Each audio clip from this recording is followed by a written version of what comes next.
Press the bell icon on our YouTube app and never miss another video from SpotboyE.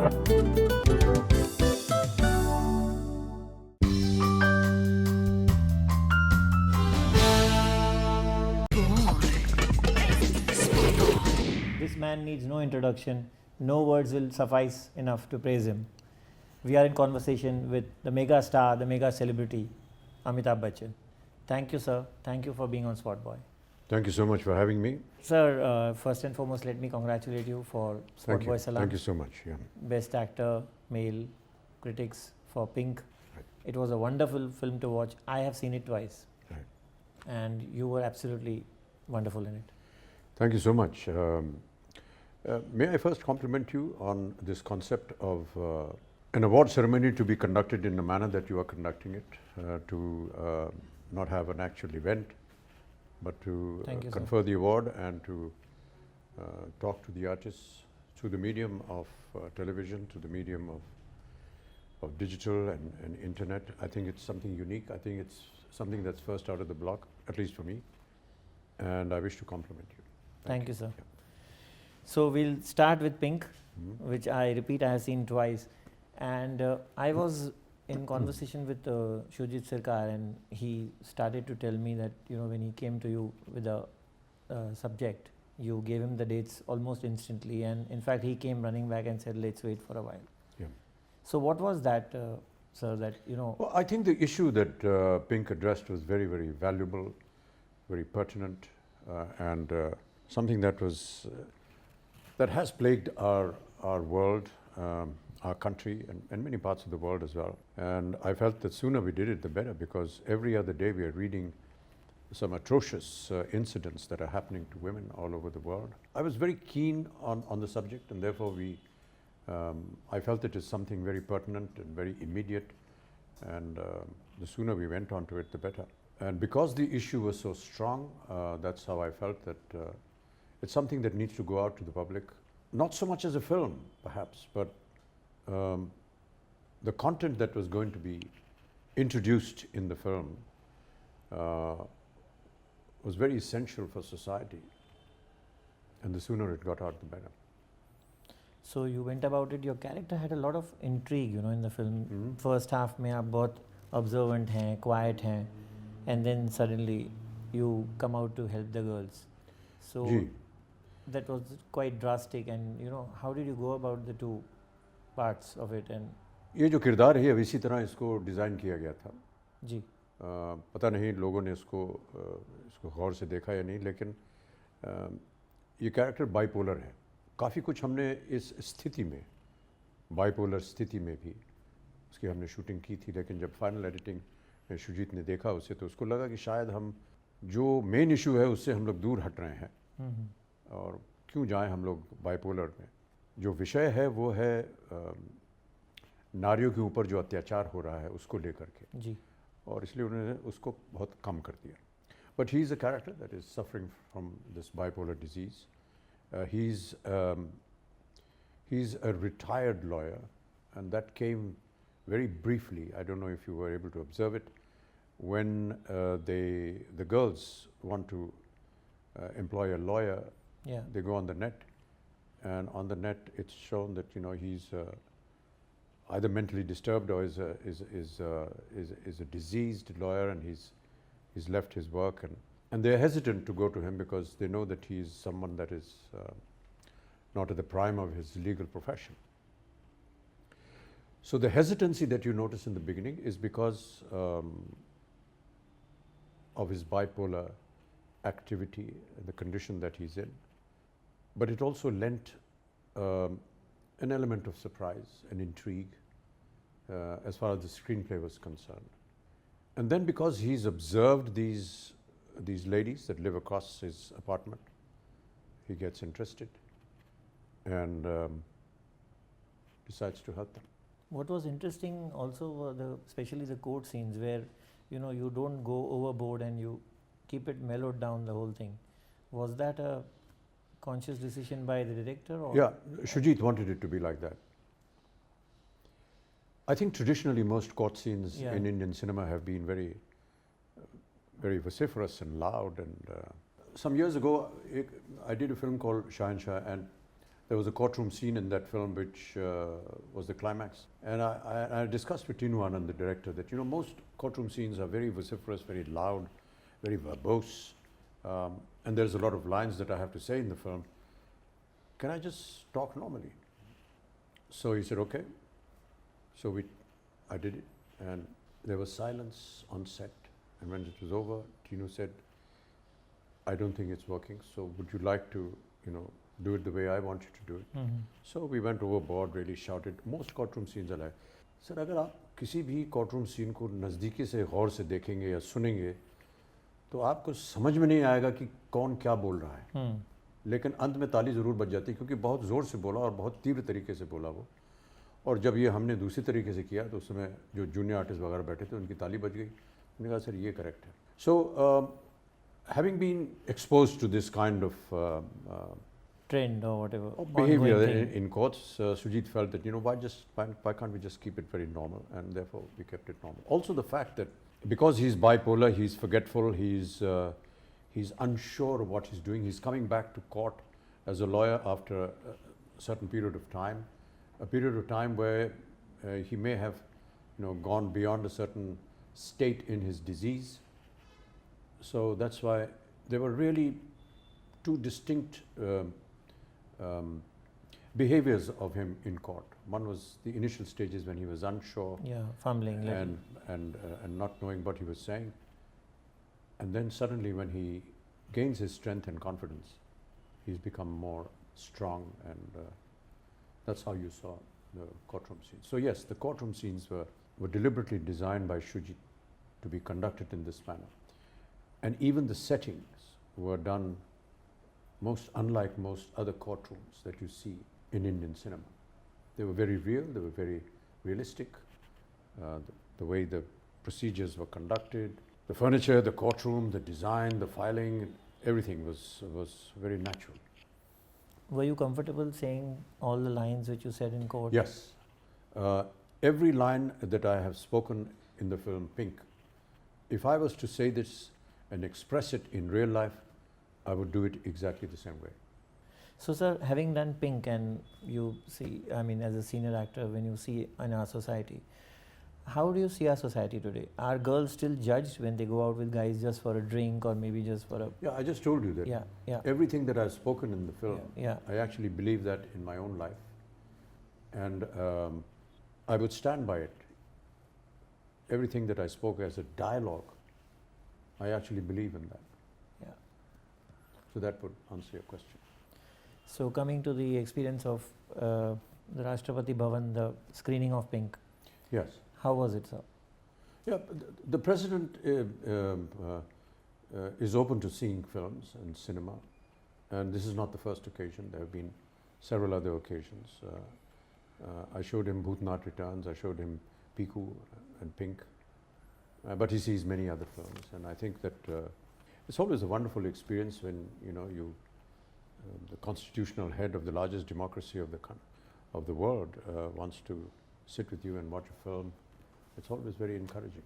Have you had an incident in life where you stood up for women's rights, just like you did in Pink, and brought the man in place? I don't think I need to have an incident. I think my own beliefs are strong enough. Well, strong is the wrong word. They're right enough. I've always believed in gender equality. I believe that the status of women should be treated on an equal level as men. They are 50% the strength of our country, and their status in society, in our morals, should be equal. I've said this many times before. I even tweeted it a few days ago that when I die, all my assets, or whatever little that I have, will be divided equally between my daughter and my son. What else can I say? I'm very proud to have had my first child as a daughter. My brother has 3 daughters. My son has a daughter, and we're very happy with that. So you're pressing the right buttons, Piku, Pink, everything seems to be going... I don't know whether I'm pressing the right buttons, but yes, we've been doing these films, and the audience is pressing the right buttons. This October 11 is a big date, special, 75. Yeah. What are the plans? How are you? Nothing, it's another year. Why is 75 treated so specially? I've always wondered. Why is 25, 50, 75 and 100 treated specially? Particularly so in films.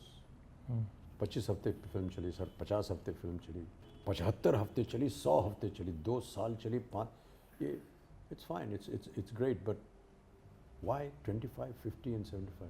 Half century बनाई उसने, 100 ठोक दिया यार. Why like that? Who has decided that this is a prominent moment? I don't know, but if somebody has said and if the world is saying so, I'll go with it. Big party in the offing? नहीं जी, Big party in the offing? नहीं क्या party क्या करेंगे sir? Have you made friends, sir, in this span of almost 48 years now in the industry? Yeah, why not? Have you made friends, or would you term them as colleagues? They were colleagues, they are friends as well. A colleague is a friend to me. You're a friend to me. You know, you come and talk to me. Thank you, sir. Yeah. What do you do if a friend, say, is suddenly you realize is not a friend? He's backstabbing you, he's spreading rumors about you, spreading false stories about you. That's their problem. It's not my problem. Yes.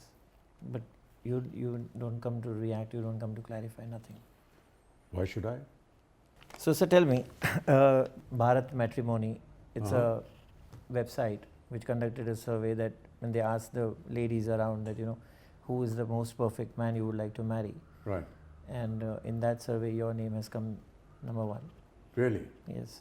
All the qualities which they look for. It's a little late in life, you know. I mean, I'm sorry to disappoint them, but you know, I'm now almost 45 years into my wedding. So thank you. Thank the ladies.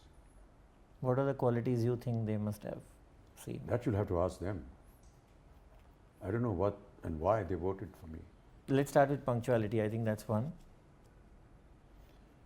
I don't see why everyone makes such a big deal out of punctuality. If somebody has given you a time, I think it's very natural that you be there. Otherwise, why give a time? But I think someone gives a time. Our event is going to start at this time.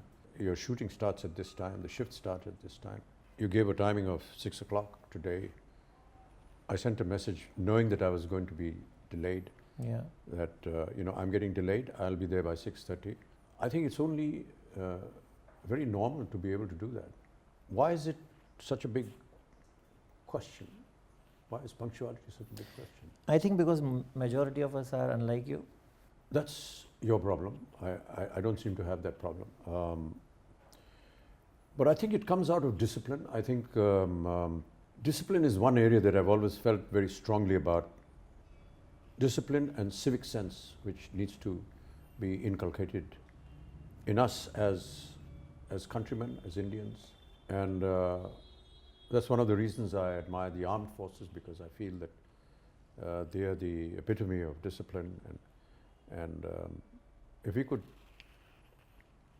have some kind of a diktat where every Indian has to spend, 3 weeks or 3 months in the army, I think we'd all be much better off. What if somebody makes you wait? How does... That's all right. Yeah. Just in case That's his problem. But do you get angry? Do you... No, I'll wait. What are the circumstances in which something like this would happen? You'll have to tell me that. Maybe a shoot if doesn't get it's a over shoot. in time. Yeah, okay. So if it's a shoot and let's say it starts at 7 o'clock and ends at 2 in the afternoon, and the artists don't arrive till say 11 o'clock, well, that's the problem with the producer and the director, because he has to complete a 6-hour shift in about 2 or 3 hours.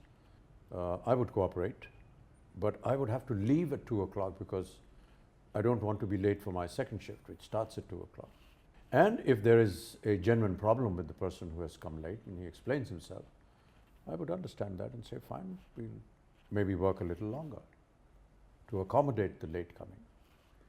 But if I have somewhere else to go at a particular time, then of course I would have to end my portion of that shift and leave.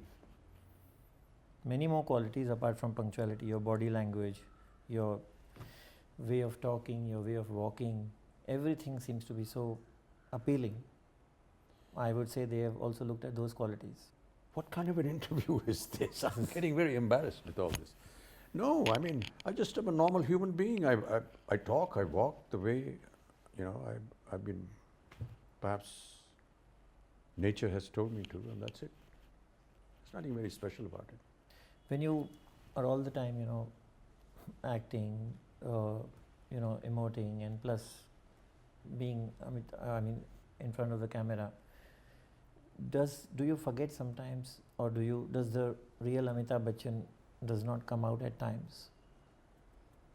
No, Does it remain inside you? Does it? I don't know what the question means. I'm presuming that it means that if you're enacting a particular role, you disagree with it. No, I'm saying even in day-to-day life, Right. we start, as an actor, you get into a role, your body language becomes that, day in, day out. Yeah, but that's a profession. That's a profession for the cameras. And when I go to the studio and when the camera starts, and I put on my dress and on makeup, and I given the lines that I have to speak, then I'm that character according to what the director wants me to do. Other than that, at home I'm a normal person, just like any other family member. Why would there be a difference? I mean, what are you actually trying to get at? No, I'm saying just, sometimes does that suffocate you? You get into a role too much and, it just goes on, becomes a part of your... I don't see any reason for doing that. I just do my performance, come home, have my dinner and go to sleep. Spend time with the family. ऐसा होता है क्या कि वो आदमी बदल जाएगा या उसी चीज़ को लेकर के घर आ गया? ऐसे कई स्टार्स तो कहते हैं हम ये रोल में घुस गए तो घुस ही गए हम. Oh, okay. I believe they're more committed than I am because they want to live for the benefit of the role and for the benefit of the film. लेकिन प्रोफेशनली ऐसा होता नहीं है मेरे ख्याल से. डॉक्टर जो ऑपरेशन करता है हॉस्पिटल में घर आ करके अपनी बीवी को काटना शुरू कर देगा क्या? ऐसा तो होता नहीं है. वो वहाँ उसका इलाज किया फिर घर आ गए नॉर्मल आदमी बन गए. ऐसा ही हमारा भी यही होता है. औरों का मुझे मालूम नहीं. You are moving on to Thugs of Hindustan, and Amir and you are working for the first time. Yeah. Everybody is looking forward to it. Yes, this is the first say time something that, on that, both of us will be together. And there were some attempts made earlier on, but they didn't work out. But I'm happy that we're doing something. And hopefully it will be something exciting. You took a sabbatical from film, sir, Yeah. for a long period of time. In hindsight, do you think... That was a mistake. I shouldn't have done that. I think it was very arrogant. It's a very arrogant attitude to say, I'm going to take a break. I've had enough of this. I don't think as an actor it's the right attitude to have. I think in the profession that I am in, and most artists are, it's important to be within the format, within the industry for as long as you want to be, and not say that I'm going to take a sabbatical, move away, and I'll come back after 4 or 5 years. So that was a mistake. I shouldn't have done that.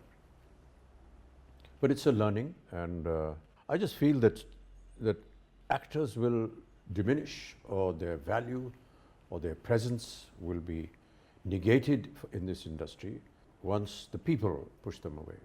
They will push them away if you don't perform properly, if they don't like you anymore, if they don't like your face anymore, if they don't like your performance anymore. For you yourself to say that, I have gone away, I felt was wrong.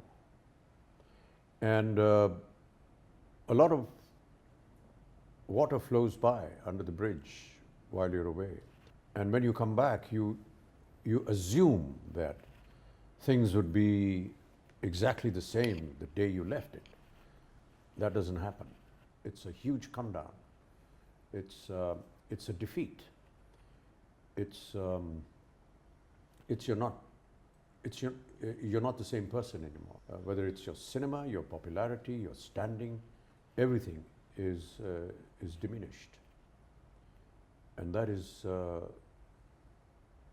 frightening for any actor. So yes, taking a sabbatical was wrong, but that's a learning, I feel, and now I feel that I wouldn't want to ever get into that situation again. But what will happen is that with age, your face, your body, your performances, your actions, your presence in the audience's minds will slowly start diminishing. They already have started for many years ago, and it just goes downhill from now. And one fine day, you're no longer wanted. But that's what happens to everyone in this profession. So it's something that is new. It happens to people who work with their bodies. It'll happen to sports people. They're at their prime when their body is at their prime, and working and performing and delivering results. But in time to come, you age and you move away. So that's going to happen to all of us. It's going to happen to me. It's already started. So.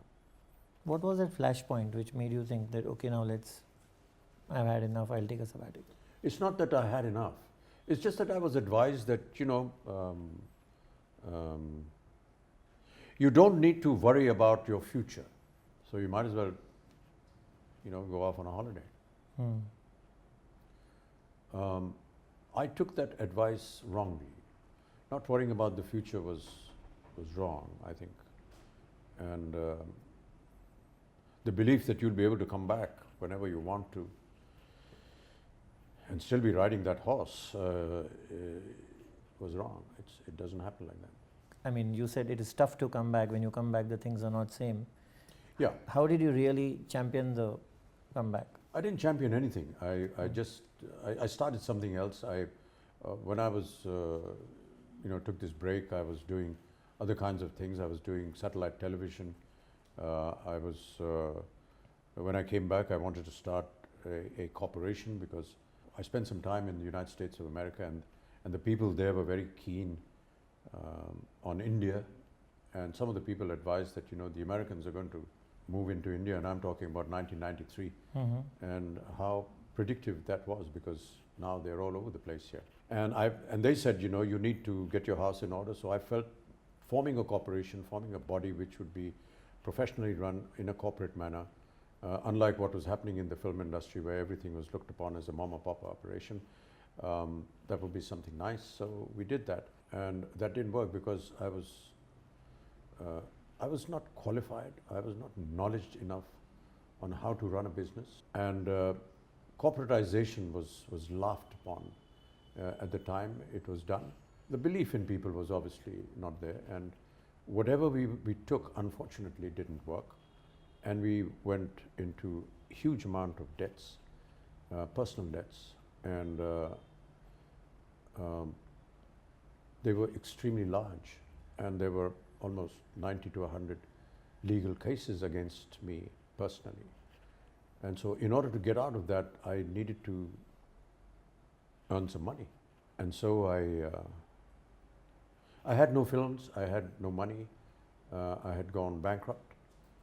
There were legal notices over my house, and you know how the tax authorities work. And so I walked across from my house to Mr. Yash Chopra's house, which is just here, and I said, I'm broke, I don't have money, I don't have a job, I need a job. And he gave me Mohabbatein, the film, and I started off slowly, and then gradually worked in some more films. Something happened, then a few other things happened, and I was able to pay back all my debts. There were many debts which even the people that I owed money to were not aware of. So I actually went to their house and said, I owe you this money, here it is. And I wiped out all those debts and started working again. I'm very happy that you did that.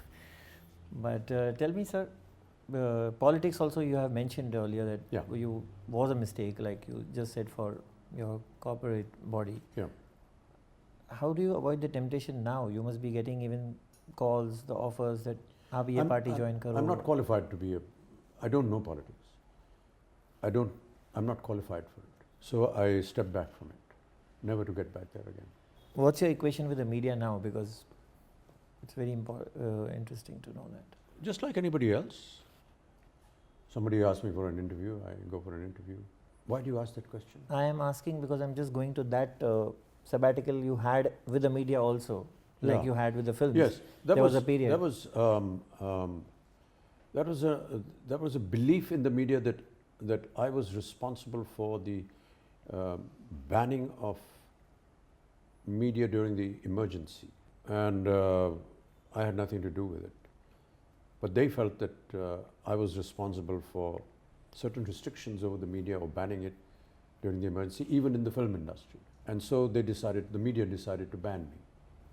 And they would not write about me, they would not put up my photographs at any events. The photographers would not take my photographs. They would put their camera on the stage. Where credits were deserving, I was eliminated. So if there's a film which is starring, Hema Malini, myself, Pran Saab, it would be Hema Malini, Pran, not even mention names. So this went on for a while, and then I felt that if they have the liberty to ban me, I should have the liberty to ban them too from my life, and therefore I never met them, I never spoke to them, and I think for almost 15 years I didn't interact with the media. But then one fine day, I got injured on my sets of a film called Coolie, and 82. In 1982, and one of the media heads who had, in a sense, initiated this ban on me, actually wrote about me and put me on the cover of his magazine. And I felt that that was a wonderful gesture. When I recovered from my illness, I went and met the person, and he was frank enough to tell me that, yes, we were against you because of these conditions. We wanted you to fail, but we didn't want you to die. And that's why I did this. So I felt that that was very brave and very honest of them to say so. And so we got back to talking. And then we are talking. So I asked you how is the equation of the media. I also would like to just elaborate on that question, that this paparazzi which you see, you go to the airports now, it's far more different, far more, attacking, intrusive. Right. How do you feel about it? Many actors have been vocal that, they are uncomfortable. Yeah, this is technology. You can't stop it. You can't call it invasive. The air is free for everybody. And technology has made it possible for people to photograph you whenever and wherever and where they want to. So might as well accept it and live with it. The problem is that every time you're going to the airport or coming out of your house or going to an event, you just have to make sure what clothes you're wearing, because if you are wearing the same clothes, then they say, this guy doesn't have any clothes to wear. He comes wearing the same clothes to every event. So I've got to think every time I'm going to the airport, what did I wear when I last went? Okay, fine, I have to change. Because I know that I'm going to be photographed, and I know that there is going to be 8 pages in that magazine that talks about fashion. And you have all the major stars walking in and walking out of airports, or walking into a restaurant and walking out. And there are comments on their dress. I like the jeans, I don't like his shoes, I don't like his eyewear, or don't like his hairstyle. Oh, I love this watch. But this is now content for media, and you cannot shy away from it. That's their business. They're doing their business. I must do my business. That's it. Sometimes, when they come and block your car, I feel bad, because I feel there could be an accident. And I hope through this medium I'm able to convey to them, to all the photographers, please take your photographs, but don't block the car, because there can be an accident. The mic's coming close to your face also, you must have. Yeah, that's all right. Whether you answer or not, that's my prerogative. It's their prerogative to ask a question. If I've held a press conference, and if I've invited the media, then I'm also inviting an opportunity for them to ask me whatever they want to. Fair. I may answer that question, I may not answer that question. And that's for them to assume or decipher how they felt that moment, which is perfectly fine. 50 years in the industry, sir. 2 years down the line. Phir 50 pe aa gaya. Okay. 50. Yeah. Okay, let's... Yeah, it's a large number of years in a profession. I'm just very fortunate to have spent so many years and had the opportunity to see at least 4 decades, hopefully 5 decades, in an industry which is so loved, which is so reflective of art and society and morality. It's just, I consider myself very fortunate to be a part of it. To have worked with the kind of people that have been masters at their craft, and to now be in association with present masters who will, in the years to come, become future masters as well. So I'm just very fortunate and very grateful to the Almighty to give me this opportunity. So I look forward to those moments when I can spend time with the younger generation, a generation which I really admire a lot. I have great regard and appreciation for the work that they're doing. They are phenomenal. And I genuinely say that because every effort of theirs that I see, I am amazed at their talent, at the liberty they take in expressing themselves in a manner which we took several years and still have not been able to have some kind of maturity in them. But it's really, it's a wonderful era to be alive and to see this, the brilliance of this talent, which I admire very much. And I do look forward to moments when I can perhaps have an opportunity to be on the same frame with them, because it would be a great learning for me. You are in love with social media, right? Yes, I went on to something because it was novel. Somebody came to me and said, you know, you need to have a website. I didn't know what a website meant. They told me, I asked them what it is. They said, look, you know, all your details, who you are, what you were born, what films you've done, a little bit of a history about yourself. It's a website. So I said, okay, why do you want me to do that? They said, look, there are almost 50 other websites in your name and none of them is the genuine one. So it would be nice if you could have a genuine website. I said, fine. I said, what do I do? They said, sir, we'll have to design it and we'll get back to you. I said, how long it will take? They said, it'll take about 6 months. I said, that's a hell of a long time. So can I not do something tomorrow? They said, yes, you can write a blog.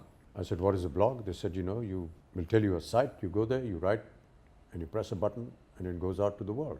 I thought that was very interesting. So I got the technology, and I said, hello, this is Amitabh Bachchan. Lovely to be here. I pressed the button, went out. Next day, I got a response to it. Responding. One person responded to me. I said, gosh, this is terrific. So I wrote his name and said, thank you for coming back to me, and it's lovely for you to be here. Pressed another button, it went out. Next day, I got 4 responses. And then I started doing this every day. And now I write a blog. I've been writing a blog. And I number the days every day. So I'm on day 3,260. That's 3,260 days on the blog every day. 2,450 days on Twitter, 1,650 days on Facebook. And yeah. How do you remember these numbers? Because I write it every day. I do it myself. I don't have a team. I do all my answers. I get about 400 responses on my blog. I try and catch up as many as I can on my Twitter because I still work through my laptop. Many people who work on Twitter work on their mobile, so they get immediate reactions and they can get a reply. But because I have to number my Twitters and posts, I need to remember that number. So yes, so collectively, if you were to do my blog, my Twitter, my Facebook and my Instagram numbers, it's approximately 60 million.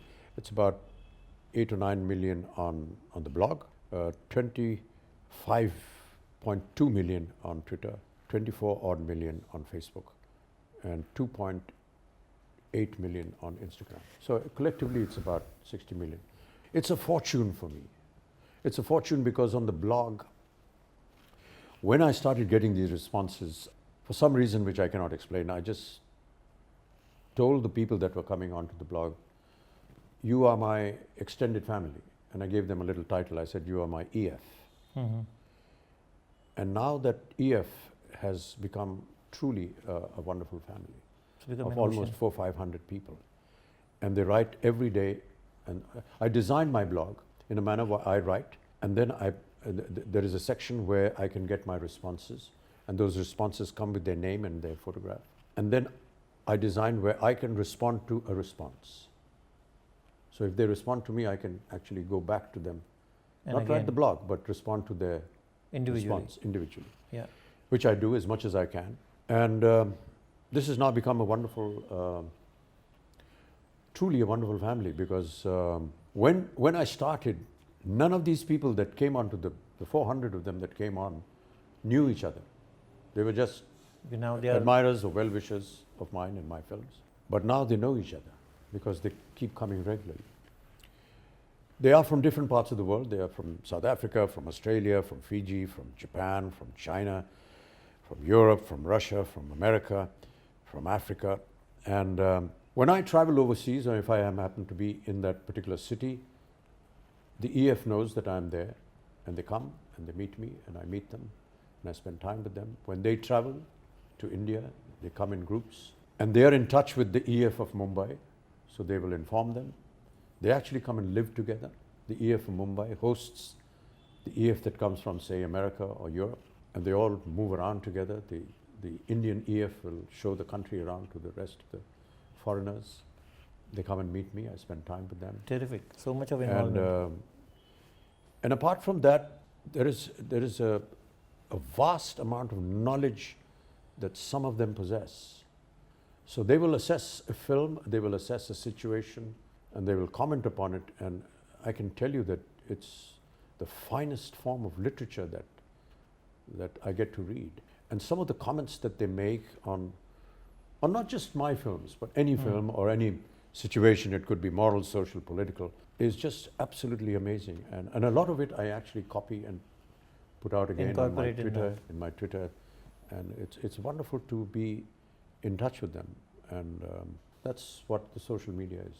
A whole lot of well-read people, I mean all these people, yeah. Yeah, I mean, so many. Yes, yeah. I was very impressed when you mentioned that, it's fair if I'm trolled, that's a part of social media. Yeah, I think if you're on social media, you're giving opportunity to somebody to make a comment on you. If they have the opportunity to say something nice to you, accept it. If they feel that no, it's not nice, you must be prepared for that. It's a medium that allows people to make comment. Don't go on social media if you feel that getting abused is intolerable. What's wrong with getting abused? Nobody's perfect. They keep mentioning about your picture, that you put a picture out and they keep saying, oh, why has he put a picture? Yeah, my own picture. Yeah. Yeah. Most of them are pictures of events that I've gone to, and therefore I mention the event. Okay, I went to this award ceremony. This is the award that I got. This is who I gave it to. This is who I got it from. This is me with the other people, and people like to see it. Most of the time, these pictures are out before the actual media puts it out, because I come back from the award ceremony, let's say, or an event late at night, and I do my blogging at that time. So I print it, and it goes out to everybody. So it's ahead of the media. And if I'm going to be talking about myself, this is my Twitter handle or my account. I want to put up my own photographs. And a lot of the photographs are artworks that are done by the EF. I print a photograph of mine, I've seen them, and they take it, and they do Very their colourful. own particular art, very talented people, and I put it back again. Not because I'm in love with my face, but I just want to exhibit their artistry. And even if it reflects that I'm in love with my face, too bad. I'll do what I want to do on my handle. Hollywood, sir? Any offers? And recently? And I did a film for Great Gatsby. Baz Luhrmann, a film called The Great Gatsby. Yeah. After that? No one has come to me. Shatrujee has been very vocal that you should become the president of India, and many people agree with him. He and me enjoy a lot of comedy and a lot of fun, and this is a joke between us, so kindly treat that as one. Because many people have been saying on the social media also, yes, they agree but with social him. media is something that anybody has the liberty to express anything. That doesn't mean it's actually truthful or it's going to happen. It's not going to happen, and therefore I look at it as a joke. Allow me to ask you about Abhishek. Yeah. He's been wonderful in Guru, he's been wonderful in Dhoom, he's been wonderful in Sarkar and many movies, I mean Bluff Master, Right. Yuva. Do you think the industry has given him his due? I personally feel otherwise. Who is the industry to give anybody due? The actor will command respect and due. He wants to work in a particular fashion in his life. He's done certain amount of films with certain kind of people, and he has excelled in that. I'm happy that you're able to notice that. In the future also, he will work according to what he feels is right. That's fine. Some things work, some things don't work. And it's not just him, it happens to everybody. It happens to the topmost actors, it happens to the lowermost actors whose films have not worked, and they suddenly get a success. But this is how life is, and this is how the film industry is. So he wants to be associated with films, he wants to promote sports in the country. He owns a kabaddi team, he owns a football team. Who knows, there may be other avenues in sports that he may want to do, or who knows what else he wants to do. But that is his decision, and I admire that, and I support him. That's fine. I read that letter which you wrote to your granddaughters, and that Yes. became very At the time of Pink. yes, Yes. going back to Pink now. Yeah. So uh, Yeah, I just felt that Can you- Shujit and me were talking, Yeah. and Shujit has 2 daughters, and he felt very strongly that the message that we are giving out in the film needs to be made more vocal. It would be nice if you could write to your daughter and your granddaughters, because I have 2 granddaughters. I have 3 nieces, and I have a granddaughter now, and a grandniece now. What are they called? Niece's daughter is called grandniece? yeah, Yeah, okay, grandniece. So he felt it would be nice if I could just, express my views on daughters, on the female aspect of the gender, and because we were making a film on it, he felt it would be nice as a great promotional activity as well.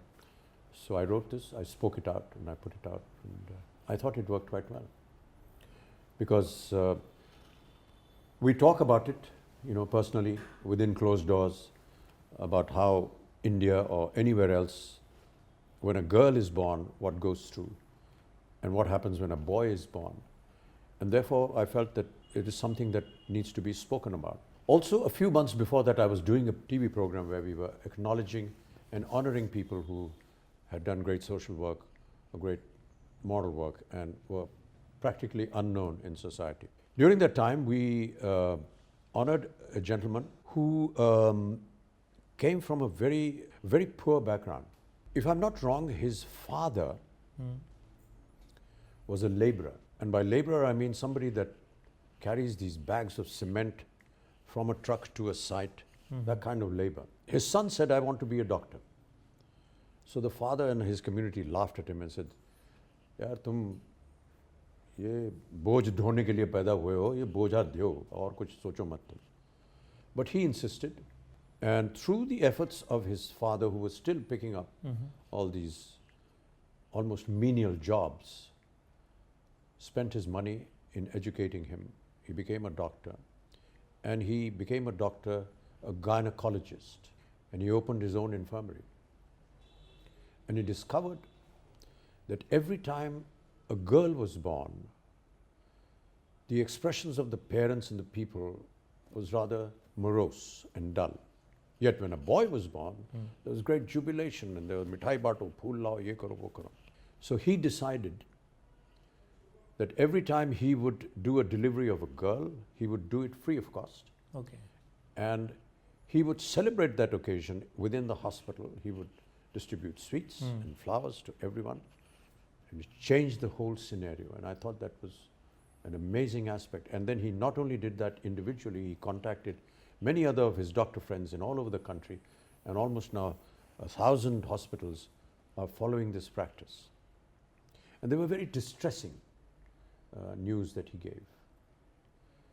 He said कि sir जब लड़का पैदा होता है, अब मान लीजिए कि प्री डिलीवरी हो गई उसकी, he has to go into an incubator, and yeah, the whole family comes there, and they're praying. worried and interested and saying कि यार बचा लीजिए प्लीज इसको हमारा किसी तरह.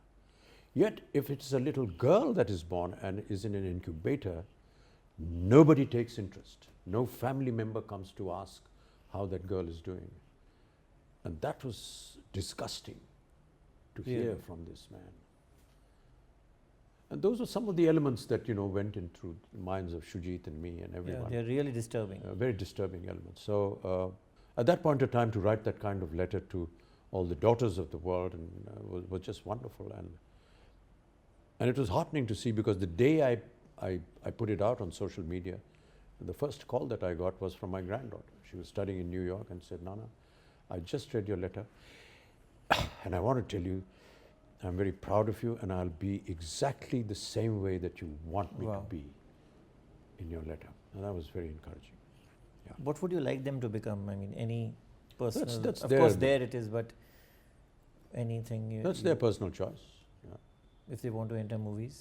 Sure, why not? That's their individual choice. I would give them the liberty. So as we wind up, sir, the interview will be incomplete if I do not ask you that, where are we headed in the industry with the studios shutting shop, the scenario changing now, and all around you and all I've around been us. in this industry Where for is it now going? almost 48 years, and there hasn't been a single year when I haven't been asked this question that you've asked me. Studios are shutting down, distributor बंद हो गया, sir industry तो खराब हो गई. कुछ नहीं होने वाला है सर. ये इंडस्ट्री बहुत जागृत इंडस्ट्री है और ये जिंदा रहेगी जन्म जन्मांतर तक. कुछ नहीं होने वाला इसको. We are all very strong. Creative artists are always going to survive. They'll live forever because that's human creation. Every time we hear this, वो कॉर्पोरेशन बंद हो गया, ये बंद हो गया. अभी कुछ ज़्यादा ही हो रहे हैं. नहीं, कुछ ऐसा नहीं. सब अच्छा खासा चल रहा है और चलेगा भी आगे भी. May the industry grow and may we have many more Fridays with you in the center. Thank you so much. Thank you so much, sir, for being on SpotboyE. It's been a pleasure Thank you talking so to much, you. man. Thank you so much.